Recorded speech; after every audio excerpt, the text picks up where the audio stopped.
Legend Nation, you guys already know, I'm here with the homie, Mina, and Rachel McKay, as we like to call her. And Ilkay Sky is somewhere in the background. Okay, so we're gonna be jumping into that cold water, and it's the coldest of the coldest temperatures, the most legendary of freezing temperatures ever. As a matter of fact, that's not even like water, that's just like ice, like cascading on top of itself. Right, and we got Skyfly right there. We're gonna hop on in. We're gonna take a picture with the panda. Get it going, guys. How's it going, guys? We are back here with the whole World Wildlife Fund team. What up? Ilkay Skyfly, we're shirtless. We're ready to go. We're gonna run in there and dive. We got some support from Panda. Yeah. All right, ready? Pump it. You can give the arm right now. Okay. 3, 2, let's go for distance. See who can go the furthest. 3, 2, 1. Yeah.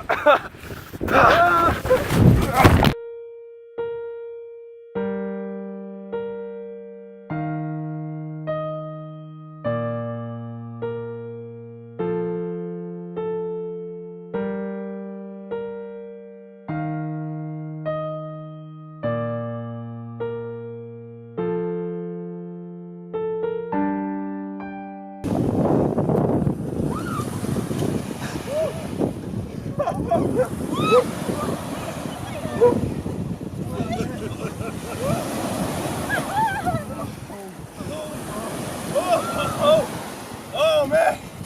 Wow! Oh my God! I feel alive. I can't even touch you right now. Oh Jesus Christ! Oh my God! Okay.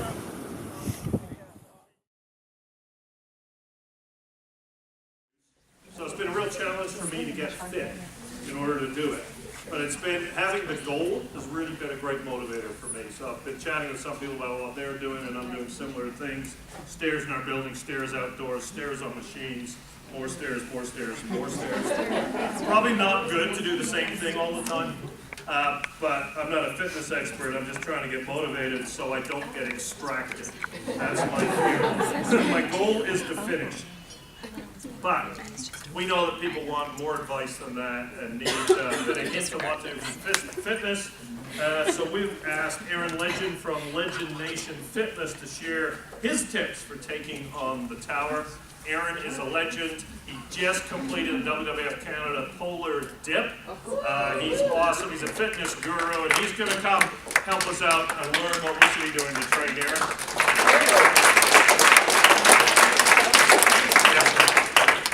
And this is Eren's lad, also from Legend Fitness, Ilkay, who also did the Polar Dip. The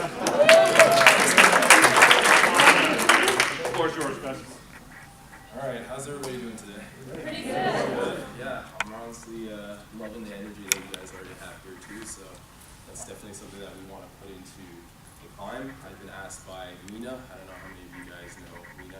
Maybe she's not here today. It's her mom's birthday, so shout out to Mina. Yes. I'm here with my business partner Ilkay. He is a mixed martial arts specialist. He is also a stretch specialist as well. He's a professional mixed martial arts athlete, and actually he's been focusing on helping me with my mixed martial art and fitness career. So just to tell you guys a little bit about me, I am a professional bodybuilder, 100% natural. I had the opportunity of being Canada's first world champion, 100% natural as well. Canada's first Olympia athlete. I don't know how many of you guys follow bodybuilding. Not really. Okay, all right. How many of you guys know Arnold Schwarzenegger? Okay, so he was 7-time Mr. Olympia, and that was the highest level and stage that you can get to in the world of competition. And I had the honors of being the first Canadian to be able to represent Canada as a gold medalist on that stage in 2015.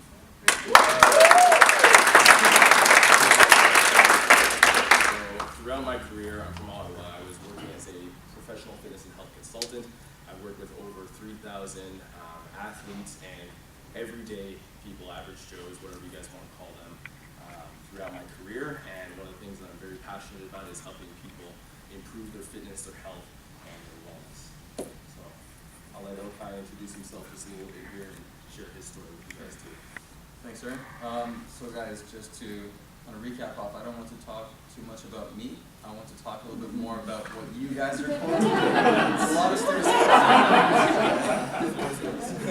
But yeah, so my background is in mixed martial arts, but I also did a lot of Pilates. I actually suffered a huge tumor on my left femur, right above my knee when I was 16 years old.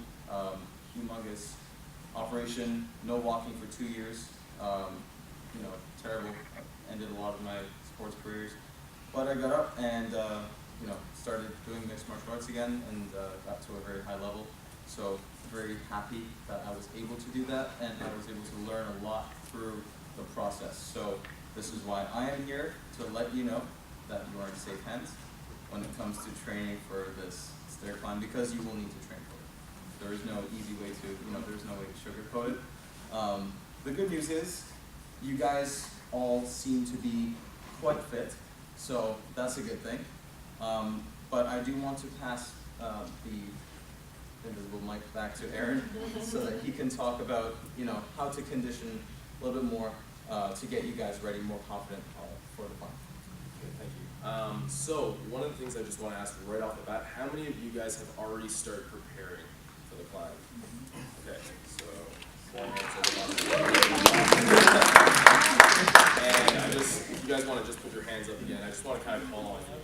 What are some of the ways that you have started preparing? I'm a cyclist, and this weather's been fantastic. A lot of cycling and a lot of spin classes. Okay, so lots of spin classes, getting the aerobic activity increased just a little bit more, increasing the VO2 maximum as well.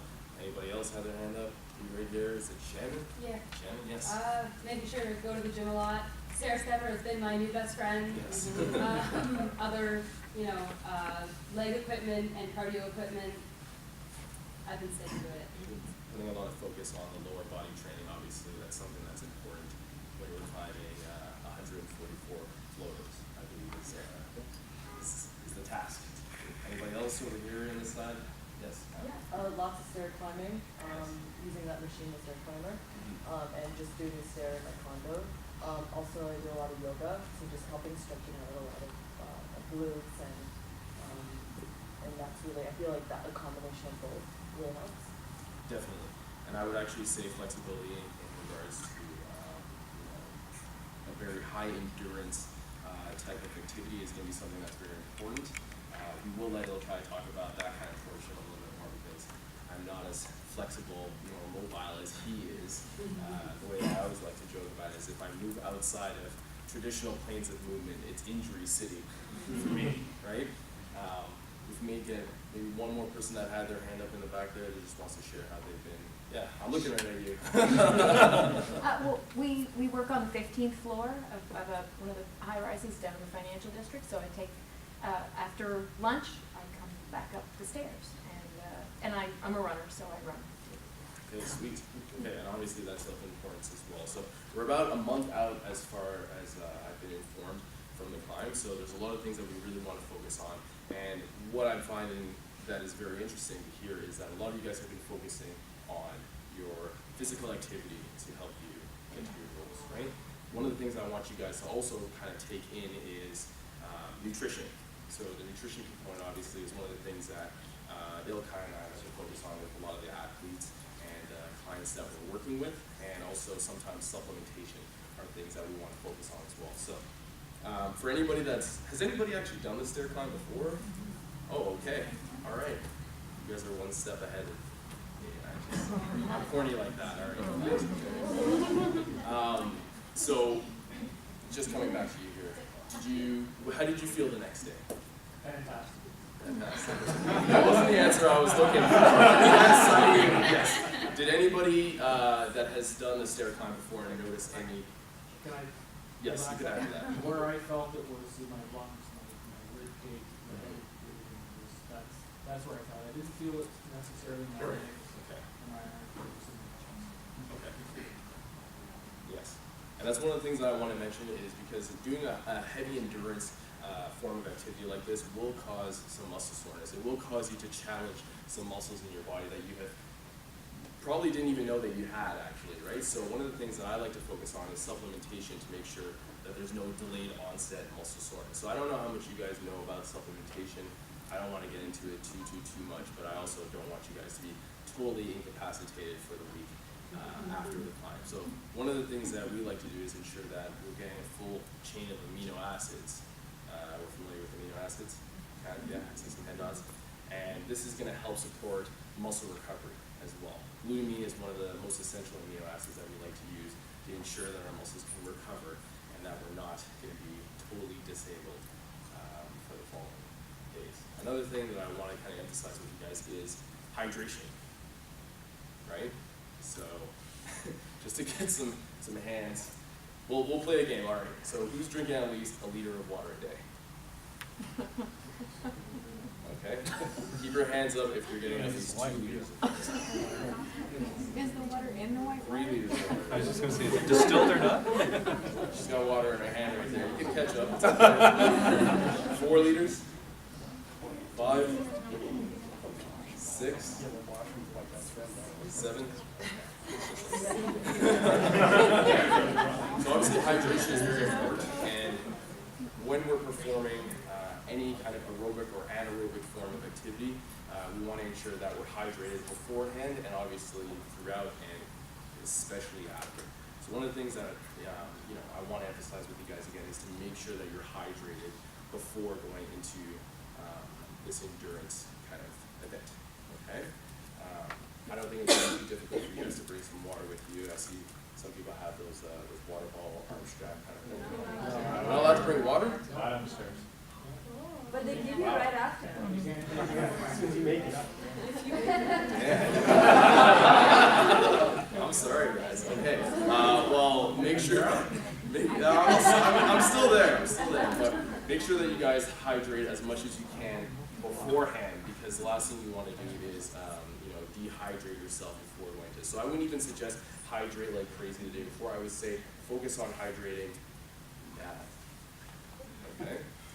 Because it's very important for your body to get into a process of retaining the water, especially as you're going 144 floors without any water too. Okay, so supplementation, hydration, and obviously increasing your VO2 maximum, which is your lungs' capacity to be able to retain oxygen, right?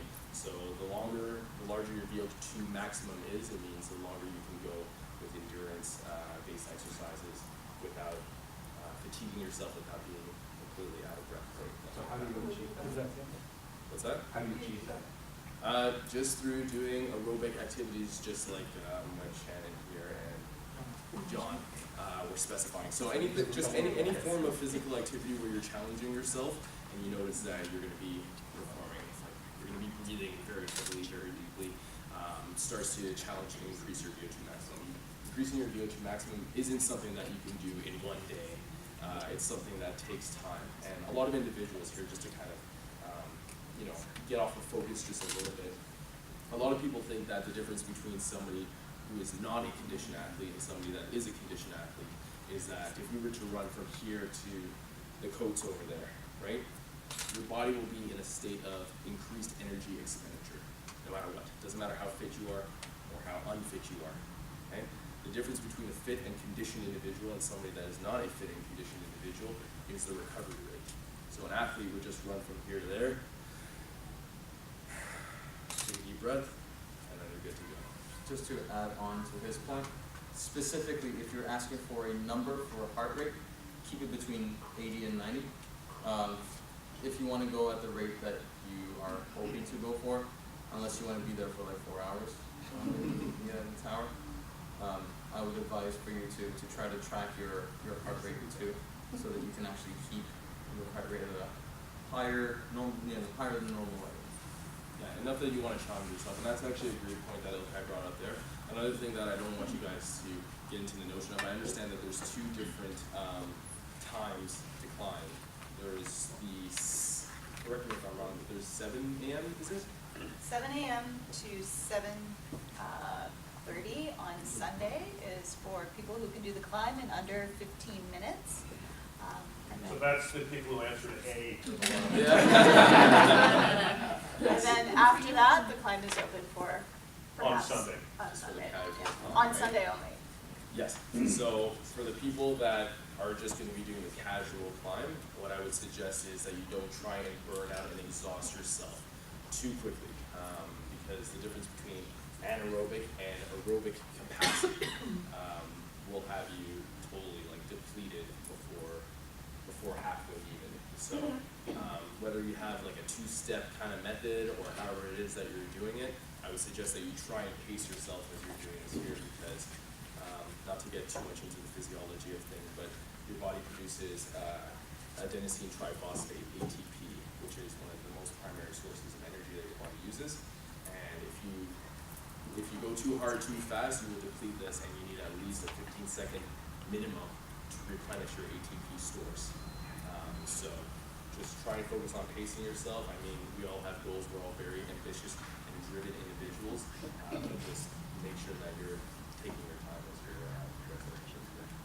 So I think that I covered as much as I could about that.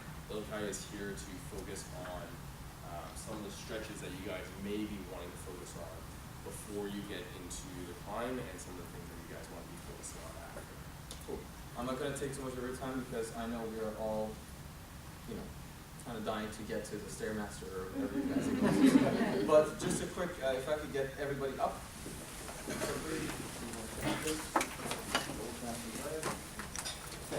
If you guys could, please raise your hands up.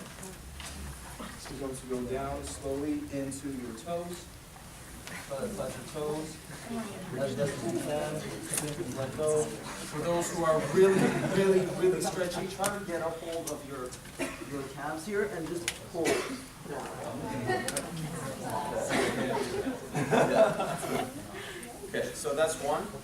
That will hit pretty much all of your leg on the backside and your lower back. Number two, the most missed muscle, especially for when you're walking or doing anything with your feet, your calves.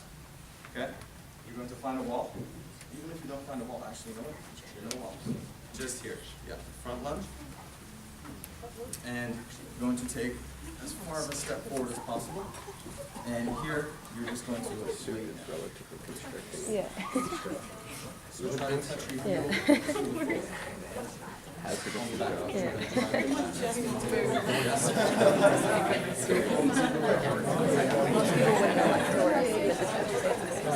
The third most common used, I would say, area for when you're doing a climb or anything where you're actually raising your leg upwards are the hips.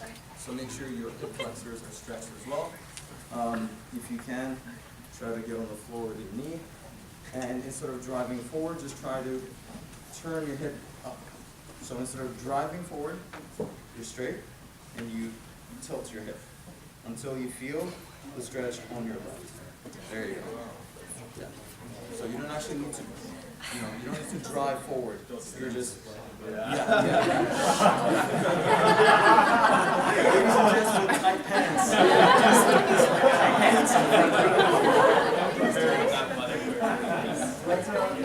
I mean, you guys can do a billion different things to get ready for this in terms of stretching, but those are the three that you should really be hitting. Calves, your legs, quads, hamstrings and quads, and your calves, okay? Extremely important. Hip flexors too. And Okay, so thank you for that. Obviously, Ilkay is a little bit more flexible than the average person. And I think that would pretty much conclude everything for today. If you guys have any more questions in regards to, how to get in shape for the climb, I mean, we do have a month, which is a substantial amount of time to either increase your VO2 maximum, to increase your lower body endurance, or obviously to improve your flexibility as well. It also gives you enough time to focus on your hydration, maybe to focus on, upping your supplement game to ensure that you're not going to be sore when you're going to be performing the climb as well. So before we go, are there any questions that you guys want to throw at me or Ilkay? Yes. Do you have any suggestions on pre-hydration, since we can't carry anything up the CFL? Yes, so I would suggest that you guys focus on obviously getting some electrolytes in. So, you know, everybody's heard of Gatorade or Powerade or anything like that. Obviously, it's packed with sugar. I don't think that that's, you know, we don't need to be afraid of sugar, guys, first off. Especially if you're going to be jumping into exercise that's going to take, I'm not sure how long the climb, a casual climb would take, but Long enough for you to overexert your muscles and pretty much deplete the glycogen out of them. yeah. Glycogen, aka the energy source that pushes your muscles to go. So I would suggest that you just, in regards to capacity, I would just start with, you know, if we're start at 1 liter, you know, a day. If that's, I know that's challenging for some people. Trying up into 2 liters for the following week, 3 liters the following week as well. If you can get to about 4 liters of water a day by the climb, for most people, that's a considerable amount. And in regards to before the climb itself, I would definitely suggest that you guys try and get something that is dense in electrolytes as well. So a Powerade or a Gatorade or an energy drink, or I'm not sponsored by any of those guys, but something of that sort. Branched chain amino acids with glutamine in there is something that I would suggest. It's probably what I'll be doing, and that'll definitely help ensure that you have sustainable energy throughout your climb as well. Any other questions? Okay, all right, well, thank you so much for having us.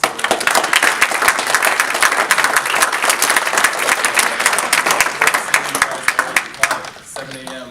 Quick, fast start run. Okay, bless you guys. Thank you. Eren and Ilkay, thanks so much for the informative.